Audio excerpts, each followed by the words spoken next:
Quelques jours seulement après les résultats de l'opération Coup de cœur en un clic, une opération mise en place par le conseil départemental de l'Oise avec le rectorat d'Amiens et l'éducation nationale et dont votre radio Art District est partenaire. Un mot sur cette initiative qui invitait les classes de collège du département à travailler sur des projets originaux mêlant discipline artistique, innovation et pratiques numériques grâce à la plateforme web Coméon qui a permis...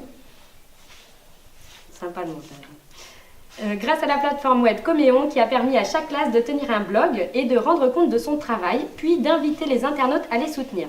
Sur 200 projets, 10 ont été retenus et 3 ont été primés, dont celui de la 3e D du collège Jean Le Fréron à Crèvecoeur-le-Grand dans l'Oise, où nous nous trouvons. C'est le prix du numérique décerné par Art District qu'ils ont gagné et aujourd'hui la parole leur est donnée à ces collégiens. Ils vont nous raconter leur expérience. Leur projet s'appelait Love Stories à Crèvecoeur-le-Grand. Ils ont travaillé avec le photographe Irving Lhuillier et son Obscuravane, une caravane originale et hors du temps. Ils sont soutenus par leur professeur de français, Madame Belli, et leur professeur d'art plastique, Madame Omtinck. Et on va parler ensemble de tout ça. Alors, pour commencer, j'aimerais vous dire, chers auditeurs, que ici, tout le monde est frétillant, impatient et se demande ce qu'il va bien pouvoir raconter au micro. Donc, je vais commencer par tout simplement leur demander, et demander exactement à Nicolas, plus particulièrement, de nous expliquer ce qu'est ce projet de Love Stories. De quoi on parle exactement ? On parle d'amour.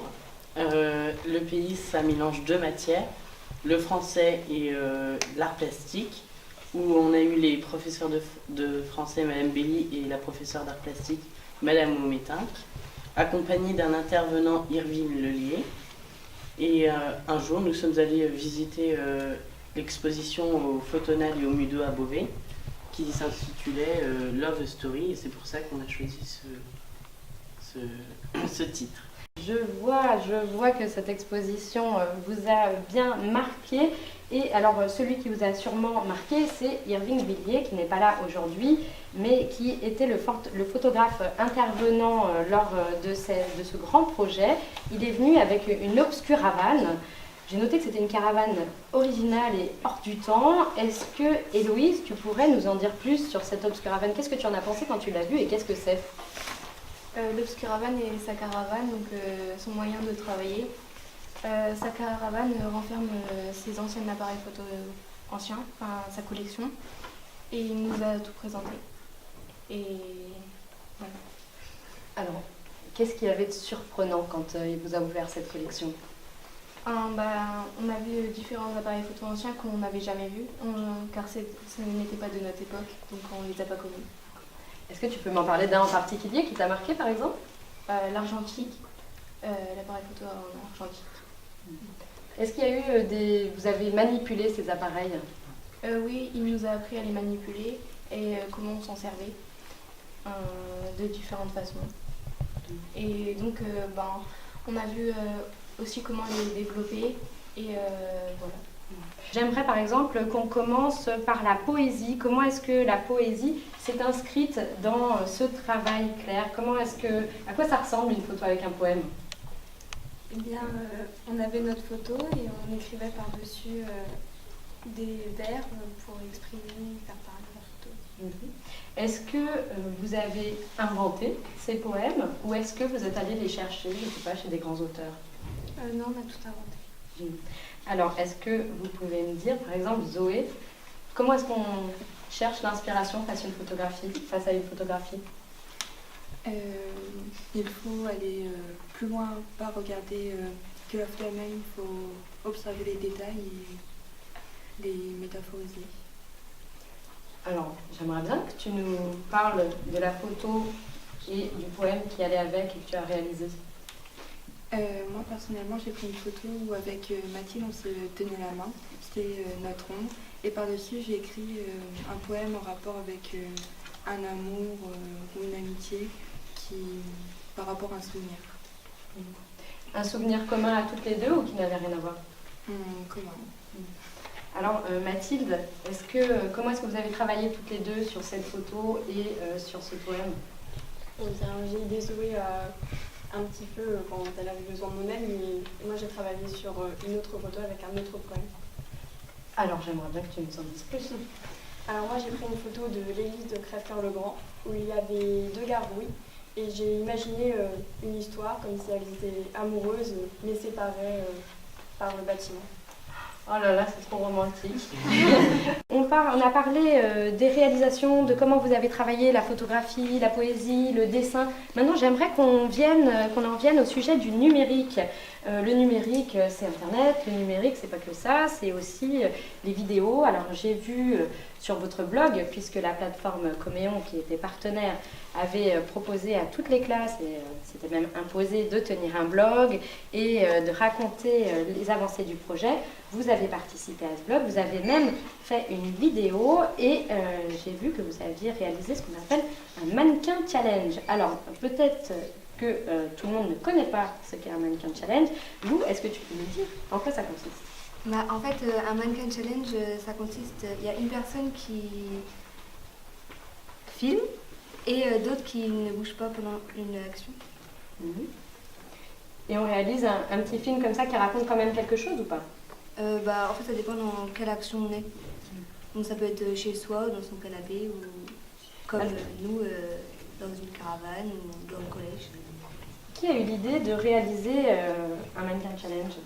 Nos professeurs. Et qu'est-ce que vous en avez pensé, vous? Au début, on pensait que c'était un peu fou, mais sinon, c'était assez drôle. Pourquoi c'était fou? Faire un mannequin challenge au collège, c'est pas tout le monde qui fait ça. Donc c'était assez incroyable finalement. Oui. Que les profs étaient aussi jeunes que ça. Mm-hmm. Ouais, d'accord. Alors, comment s'est déroulé ce mannequin challenge? Qui peut me raconter les prises de vue, comment ça s'est passé? Un petit mot, Maëlle. Alors, en fait, on a voulu représenter tout ce qu'on a fait durant ce projet. Donc, on a représenté l'atelier écriture, l'atelier dessin, l'atelier dans l'obscurabane et d'autres choses. Est-ce que quelqu'un a encore un petit peu dans la tête cette vidéo et pourrait en dire un mot, là, maintenant, pour raconter? Parce que là, les auditeurs, ils ne la voient pas, cette vidéo. Est-ce que quelqu'un... il y a une ambiance quand même dans cette vidéo. Alors, au début, il y a une montre qui s'arrête et il y a la musique Love Story qui commence et on voit une scène d'amour. Ensuite, on va dans l'obscurabane, on voit le développement des photos, la collection, etc. Ensuite, il y a la chambre noire sur le forum. Ensuite, on passe à l'atelier écriture. Ensuite, on va voir les photos qui sèchent. Et à la fin, il y a le panneau soutenu. Et les autres collégiens, vous nous avez dit que c'était important qu'il y ait des votes. C'est comme ça que ça s'est passé, puisqu'il y avait dans l'opération Coup de cœur en un clic une partie qui était imprise au nombre de votants. Donc j'imagine que vous l'avez partagé cette vidéo.